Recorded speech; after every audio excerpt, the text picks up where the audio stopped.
Welcome to the Dice Tower, a series of video reviews about board and card games. Here are your hosts. Hey everybody, I'm Tom Vassell. I'm Roy Kennedy. I'm Mike Felicio. And I'm Z Garcia. Hi. Today we're mixing three things. Board games mixed with World of Warcraft, mixed with Pandemic, which is a board game, so it's actually only two things. Sure. I thought that as soon as I said it. So, this is called World of Warcraft Wrath of the Lich King. And at the very bottom it says Pandemic System. That's because, while this looks like a computer game box, and I believe, is this like an expansion for World of Warcraft, I think? Yeah, I think it's one of like the worlds or something you can go to or something like that. This is actually, they have a series of Pandemic games, and I would say this is kind of like one in that series. Yeah, it feels like sure. Definitely. It uses sort of the core of Pandemic and changes a lot of what's above that. And if you don't know what Pandemic is, it's a board game where you're working together cooperatively to stop, in the original game, viruses, and this one, ghouls. One and the same. Yes. Right. Here's how it plays. Just a quick overview here, folks. You're going to be trying to defeat this quest here. Defeat the Lich King in the Ice Crown Citadel. But before you do that, you're going to need to finish three other quests. There are multiple quests that come with the game, and you're going to randomly pick one for each color, red, purple, and green. The spots where those quests are marked on the board. You're also going to seed the board with a bunch of ghouls and one abomination. And the Lich King is going to start in one spot himself. He's either in the blue region, the red region, or the green region. You have a Scourge track up here, and over here you have a Despair track. The Despair track is the most important part of this game because if it ever gets down here, you lose.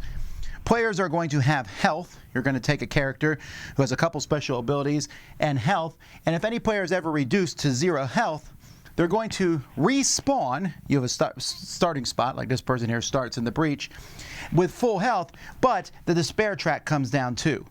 If at any point you need to put a figure on the board and there isn't one, it comes down 1.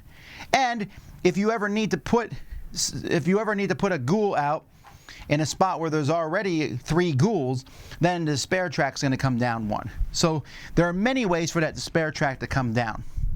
On a player's turn, they're going to have 4 actions that they can take. You can take your character and move from one region to an adjacent region, following these lines. Once there are strongholds on the board, you can take a flight path directly to a stronghold. So that's movement. Also, players can fight. If you're in a spot with enemy, you can fight the enemy. You're going to do that by rolling these dice. These dice show gauntlets on almost all the sides, although one side has a shield, and there's also a double gauntlet and a gauntlet shield. So you roll 2 dice. You'll take a look here. I rolled 2 gauntlets, so each of these ghouls takes 1 damage to kill. The remaining ghoul hits you back for 1 damage, although each damage you take back will give you 1 shield. So fighting something you can do as an action, and I could do multiple times. I could move multiple times, fight multiple times. If you're not in a quest spot, you can heal. Again, you just roll the dice, and the number of gauntlets you roll is the number of hit points you heal. And you can go on quests. When you're in a quest area, again, you'll roll the dice. The number of gauntlets is successes, and you're going to move this counter down for each success you get. You also can show a card from your hand, and if it matches a symbol on the track, let's say I'm here, and I roll 2 successes, I can show that red card. I don't discard it, I just show it to move 1, and then I take my 2 successes. Or if it's a yellow card, I can move it 2, then show my yellow card to move it 1. And in fact, if there's another hero in the same spot as you, they can also show a card. Each hero can show 1 card in their spot. So the more people together, the faster you can do a quest. After you do a quest action, you get hit back for the number of damage it shows here. So for example, this one shows 3 damage done to the questing hero. The quests often have special things, like this one says heroes cannot rest in connected spaces. This one says after each quest action here, spawn a ghoul on this spot. When you get your quest all the way to the end, the token, it's finished, and there's a random reward card underneath it that you'll add to your hand that you can use. Like, for example, this one says you can play it at any time, and all heroes can move up to 5 spaces total. Now, I mentioned cards in your hand. Players will start with some cards, and they're going to collect more cards as the game goes by. You only need to show a card to help out in a quest, but you're also going to want to use cards. Green cards can be used as a free action, doesn't count as one of your 4, to move 2 or 4 spaces. Red and blue cards are for when you're fighting. Red lets you add 1 or 2 gauntlets to the battle, and defend will prevent damage from a fight or from a quest. And then heal's a free action. It's just like the rest action, but it gives you +1 to the dice that are rolled and can be played on a quest space. So players are going to do that. In between turns, you're going to draw 2 cards from the hero deck. Usually they're good, but in the hero deck, depending on how difficult you want the game to be, you'll have these Scourge Rise cards, which are going to make the game worse. You'll draw this, the Lich King. You're going to draw a card from the Scourge deck up here. The Lich King will move to that color. You're going to fill that spot up to 3 ghouls. You'll spawn an abomination there, these big abominations on that spot. And just generally, things are going to get worse because in this game, at the end of every player's turn, you're going to draw some Scourge cards from the deck based on where the Scourge track is. So it starts at 2, but can get much more difficult depending on how hard the game is. Each spot you draw, you add a ghoul to that spot. If there's already 3 ghouls there, you move the despair down and a new abomination comes out. The big guys that take 3 hits to kill. But whenever you draw this Scourge Rising card, you're going to take your discard pile, shuffle it, and put it back on top, which means those spots are going to get pulled again more and more often. After taking care of all of that, then the abominations on the board all move 1 space to the closest hero. And then if there's a hero in the spot they move to, they hit that person for 1 damage. Now players, if they don't lose, are going to keep trying to go and complete these quests. Once they complete these quests, the Citadel opens up. Previously, you could not go in this spot. Now, you can go into this spot. The Lich King's there, and you will go there and attempt to do the Lich King's quest, which is much longer. You finish this quest, and you win. You also might draw a Stronghold card from the deck. When that happens, you can put a Stronghold in any non-quest spot, and as I said, you can use a fight action to move there, and you heal 1 more in that spot. Players also have character cards, so each character card comes with a couple special abilities. Like Thrall has a Chain Lightning, where you can hit a whole bunch of adjacent spaces, or when someone quests, they can contribute a card even if they're not on the quest space, as long as they're in the same region. And each of them has, this one just hits someone next to them, and they can contribute extra cards. So then she can hit a spot that she's not next to. So all of them have this, and you have this, well, unfortunately, not great token here to keep track. I don't really like this token to keep track of your hit points. Speaking of that, the miniatures in this game are really cool looking. You can see this very, very dangerous, I say that because he's pointy all over, Lich King is really cool. These are the abominations that look pretty neat. And you have lots of different heroes that are in the game. And I'm sure that an aspiring painter will love painting all these so that they match the different heroes in the game. The cards all have, different artwork on them. So the card quality itself is very good. But you can see various things, which I'm assuming is from the game. As you travel and heal and fight and fight. And one of the things that's interesting is not all the fights show the same thing. So I think that's kind of interesting that you'll see, for example, here's 3 cards that are fight. They all do the exact same thing, but they all show different artwork on them.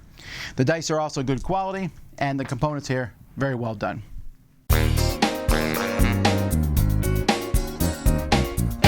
So what did you all think about the miniatures? I thought the miniatures were great, but what do I know? I thought they looked really cool. I thought the sculpts were really nice, and especially if you like the World of Warcraft theme, it gives you that vibe. I mean, I know most of World of Warcraft from Hearthstone, but even with that, it's like, oh yeah, this is this character from that card and that thing. I'm sure if you're really into World of Warcraft, you're really going to enjoy having sculpts for this, and I bet you they look amazing painted up. I can't wait to see what that looks like.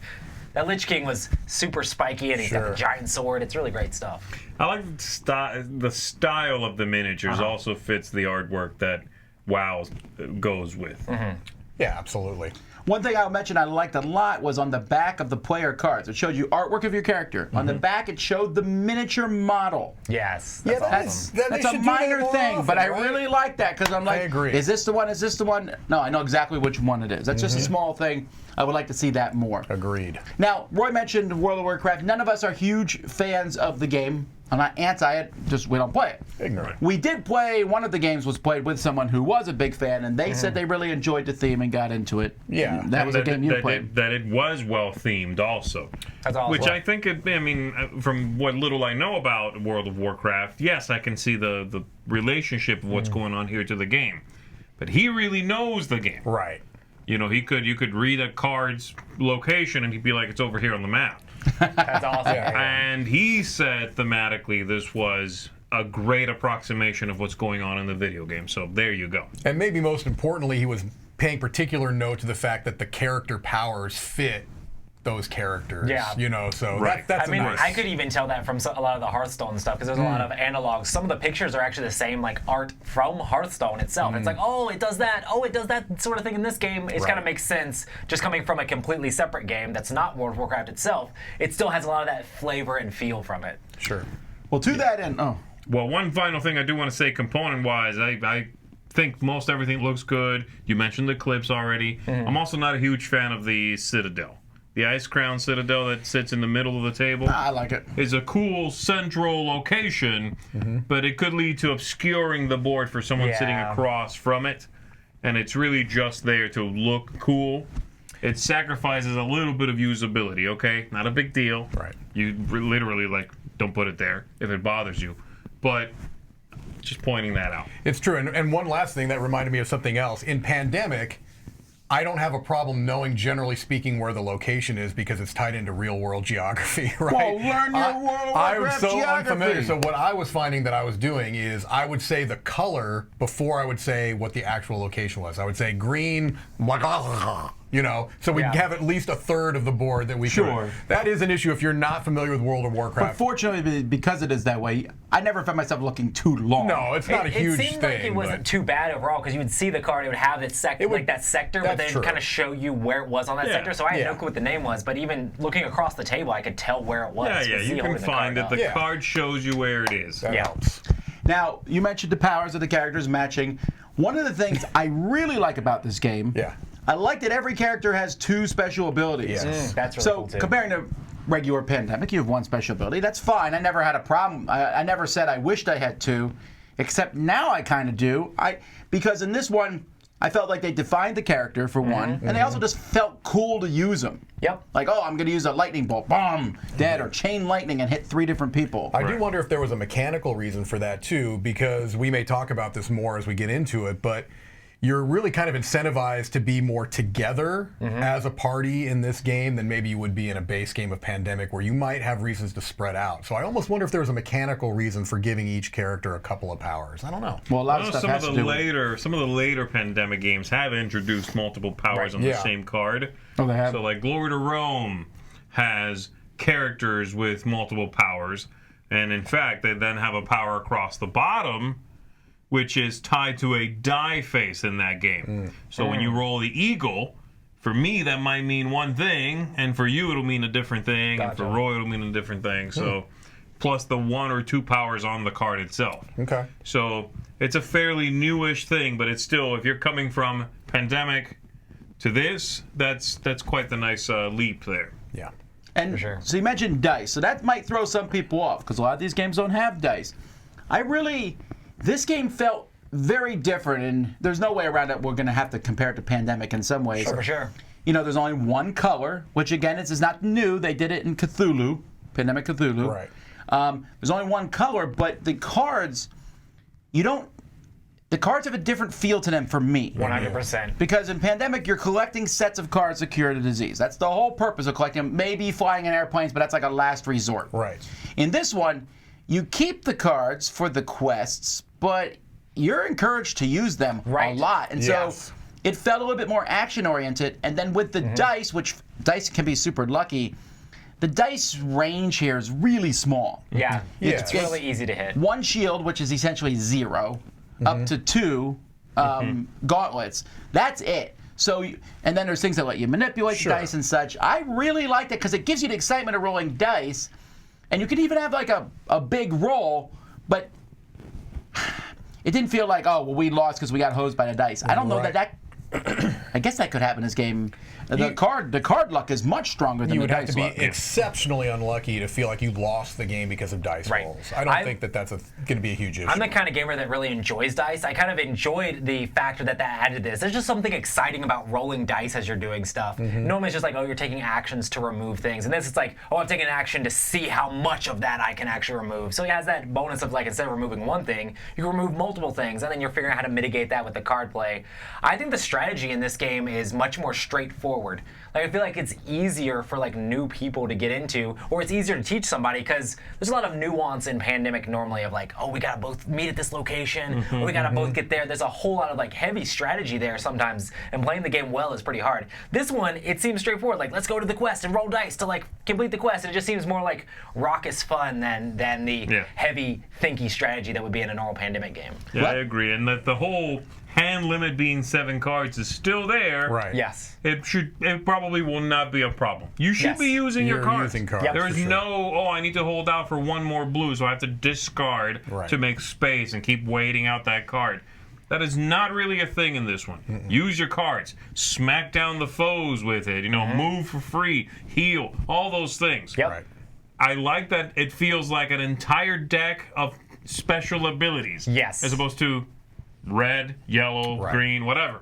So that's fun. That's a whole new element, and an entire thing that is different from Pandemic. Right. The card aspect of this game is unrelated, really, to Pandemic. Well, to that end, I think, and I don't know what you all think, of level per level. This game definitely can go from easy to hard. Sure. But level per level, this feels like the easiest Pandemic game.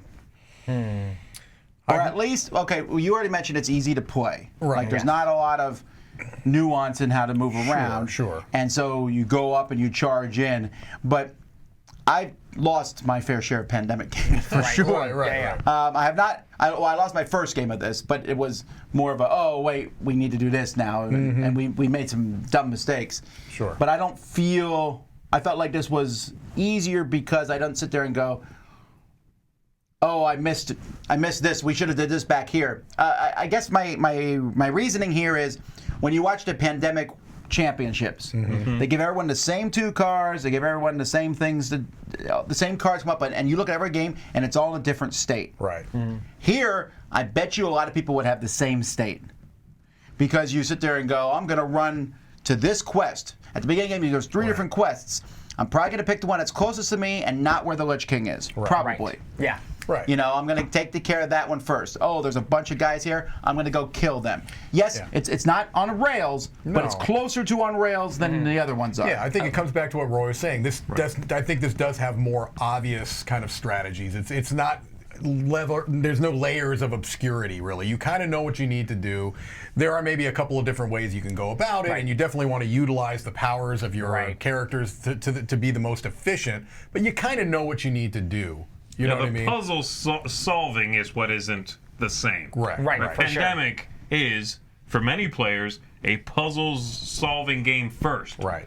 And then you sort of do things above that. This feels, like you said, a raucous quest kind of game. I'm going to go on that quest.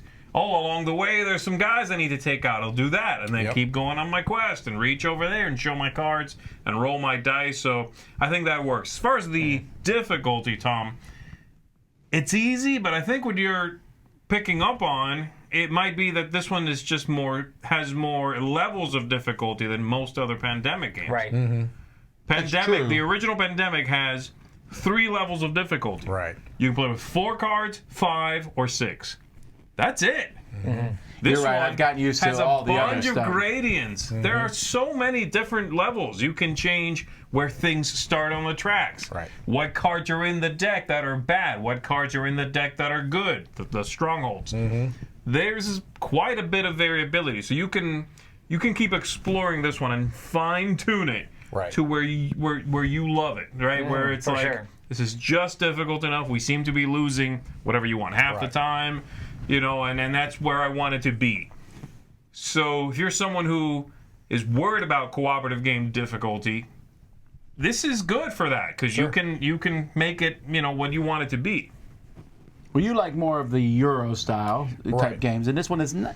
This one's kind of feels like a hybrid, really. It does. Yeah. It's still. Here's the thing. It still feels like a pandemic in the sense that it's got that same cadence of bad things happen, use your abilities, kind of know what your goal is, and get there. It's efficiency. I guess it's Euro in the sense that it's an efficiency type of a thing, but it also has that kind of raucous. I know that's the word of this review, but it fits. It's a good word, Roy. It's got that dice rolling. It's got that punch these baddies and do your business. So that's where the kind of the hybrid feel, I guess, comes in. It's still essentially an efficiency puzzle. It just doesn't feel like a Euro game to me. It doesn't at all. I mean, it's a cooperative game, but you Right. can totally just be like, in Pandemic, you're very, like, you're so angsty about, like, what are the actions I'm going to take. In this Right. one, it's very straightforward. I move over there, I roll dice to smash the thing. You could be like, Leroy Jenkins, make it happen. Like, run in there and do it, you know? Yeah, I do think that, I guess the where the most cooperation, I guess, comes in is manipulating those quest tracks and trying to get as many of those knocked off as you can on a particular And trying to figure out how to utilize That's the only special part. abilities Yeah, the that's best the you only can. part that felt Euro-y to me, I suppose. Is You that. can help each other heal and Right, whatever, right, and I right. can move you with my turn, move you. Sure. Those things. It's cooperative. Yes. But it feels, of all of them, I think the least Euro game sort of, That's probably true. puzzly. I don't want to say it doesn't feel strategic. I think you need to know what you're doing and you need to try to achieve that. But yeah, it just feels a little more loosey-goosey, and I think it fits what's going on in here. You do feel like you're going on these little quests. I need to go fight for a while because, the evil is rising in this part, so I need to go, be careful with that. Yeah, it feels like it plays a little more fast and loose with everything. And it's interesting because we're talking about kind of the feel of it, how this is a little more on the, kind of less strategy, more punch 'em, fight 'em up. The one pandemic this reminds me the most of is the Cthulhu game, which again, thematically, it fits to have a game more like that, just like this is, whereas something like, Iberia, probably to me feels much more on that Euro side. So Right, I forward think the planning. mechanics, fit with the themes of these different pandemic games are too, oftentimes. All right, Roy, what's your final thoughts and rating? All right. For me, I really enjoyed the game. This might be my favorite besides the legacy stuff. I think I really want to get a copy of this game. I think it's really cool. It's a lot of fun. I think this is more welcoming than regular Pandemic is, especially if you have someone who's into that theme. Like, this is like the welcoming game to go to and be like, we can play this if you have somebody that wants to throw dice and be cooperative. This is a great setting for that. I'm going to say 8.5 for me. I really enjoyed the game a lot, and I think it's a lot of fun and one I'm definitely going to be trying to get a hold of. Well, I'm pretty close to that. I'm only rating it an 8 only, but I mean, I really like it. Sure. I agree with Roy that I think outside of the legacies are like just such top tier to me. It's my favorite Pandemic, although I could see myself playing the regular Pandemic because I would not play this with a lot of people. If you don't know like World of Warcraft or at least like action games, the theme actually might be a turnoff. While the Pandemic theme is heroic, we're saving the world. Although in 2021, maybe this is more palatable to some people. Sure. I love the production values of for this. sure. And it's straightforward. I have a slight wonder about long-term replayability. I wonder about that, but I also like the fact I got a promo character for the game and it plugged right in Right. and fit like you wouldn't even know. So that leads us open to a lot of cool things too. All right, Mike. I'm coming in at a 7.5. I think it's a good game. I do feel like if you're a fan of World of Warcraft, almost add a point to whatever your That's thought, true. because this really is a lot of fan service here, and that's great. There's nothing wrong with that. This is a great system, and I hope that some people get exposed to this game system through this that are maybe fans of Warcraft, and that's great. For me, I still think it's a solid game. I like the little iterative changes they've made. However, I would probably choose Cthulhu over this if I wanted this type of a like this one pandemic way game. better than That's Cthulhu. cool. Yeah, I like the Cthulhu one a little bit better, but this does some neat stuff. So 7.5. I recommend it for sure. Yeah. You're the You guys- Pandemic guy. You guys have both said one thing, which is mainly what I want to talk about here at the end. I'm also giving it an 8.5. Okay. Oh, wow. You win. I think it's very solid. It's a fun game, and the reason it's at an 8.5 and not higher than that, and I traditionally rate Pandemic games very highly, is It's World of Warcraft. You can add to that score if you're a huge World of Warcraft fan, or you can leave it where it's at if you're not. I know very little about World of Warcraft. Okay, I've never touched a video game. I know it through osmosis a little bit. And then the other thing is replayability, what you said. I do feel like the replayability here is not going to be as tremendous as in something like Iberia. Right. Which has just the possibilities, the long-term planning versus short-term gains is really superb in that game. In this one, you have 3 quests. They're largely the same quests. You change them from game to game, but they're generally the same thing. And then you go and beat up the big guy, which is a quest. Right. Okay? Yep. Will they release more of them? Will they be different? Probably, if this is popular. And those might be more outside the box, but in here they feel sort of samey. So this is one I'll happily play. It's just not going to be something I play every week. Okay? So still, if you're a WoW fan Sure. and you like Pandemic, man, this is they knocked it out of the park on that front. Well, there you go, folks. That's World of Warcraft Wrath of the Lich King, a pandemic system game. Whew. Until next time, I'm Tom Vassell. I'm Roy Kennedy. I'm Mike Felicio. I'm Z Garcia. Woo! Leroy Jenkins! Job's done.